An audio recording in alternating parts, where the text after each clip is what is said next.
এখন তো বেগুনও সার্গের বক্তৃতা দিয়ে ফেলাই আই যদি সার্গের বক্তৃতা দিই মাননীয় প্রধানমন্ত্রী বুঝতে পারবে কিছু তাই বাংলা সার্গে একখানে মিলাই দিই, ঠিক আছে না? আচ্ছা, বাঁশখালীর দাবি দেওয়া লাগতো না তো। বাঁশখালীর এই বর্তমান সরকার জনাব তারেক রহমানের রাজনীতি কমপ্লিটলি ভিন্ন ধরনের রাজনীতি। এই রাজনীতি আর দেখুন না, গোড়া বাংলাদেশের যুব সমাজ, শিশু, মহিলা, কৃষক, শ্রমিক, ব্যবসায়ী, পেশাজীবী অন্যান্য দেখুন না, এই বাজারের মধ্যে কেউ বাদ গিয়ে না, কেউ বাদ গিয়ে না। প্রত্যেকটি মানুষের সমস্যা মাননীয় প্রধানমন্ত্রীর কাছে জানা আছে এবং প্রত্যেকটা মানুষের জীবন ধারণ জন্মোত্তর মৃত্যু পর্যন্ত রাষ্ট্রের দায়িত্ব কেন পালন করেন ফলে মাননীয় প্রধানমন্ত্রী নতুন রাজনীতি শুরু করছে।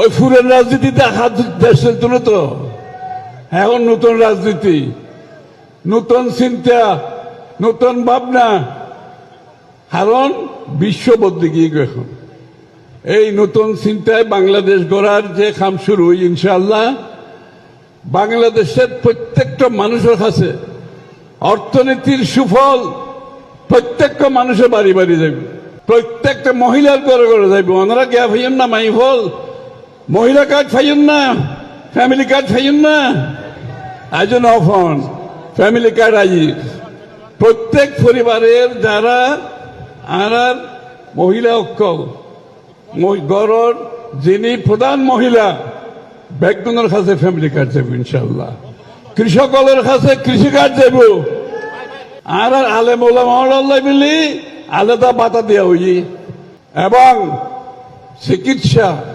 সর্বস্তরের মানুষদের চিকিৎসা দেওয়া যায় বিনা পয়সায়। শরীর খারাপ না হইবার লাই যত ব্যবস্থা তার ব্যবস্থা করা যায়। শিক্ষা স্বাস্থ্যর খাতে সবচেয়ে বেশি বরাদ্দ দেওয়া গিয়ে, ঠিক আছে না? সবচেয়ে বেশি বরাদ্দ, কারণ শিক্ষা স্বাস্থ্য হইতে মানুষের মূল খরচ। শিক্ষা স্বাস্থ্য খরচ কমে গেলে গই এবং ফ্যামিলি কার্ডের টেয়া ফাইলি, কৃষক কার্ডের টেয়া ফাইলি, মৌলই ওলামা করে টেয়া ফাইলি, আর কেউ বাকি থাকিল না। প্রত্যেকটা মানুষের কাছে উন্নয়নের ছোঁয়া, দেশের উন্নয়নের যে ভাগিদার, যে বাংলাদেশের প্রত্যেকটা মানুষ মাননীয় প্রধানমন্ত্রীর চিন্তার রাজনীতির মধ্যে ই বলতে ব্যাখ্যানের উদ্ধি প্রত্যেকটা মানুষের লাই।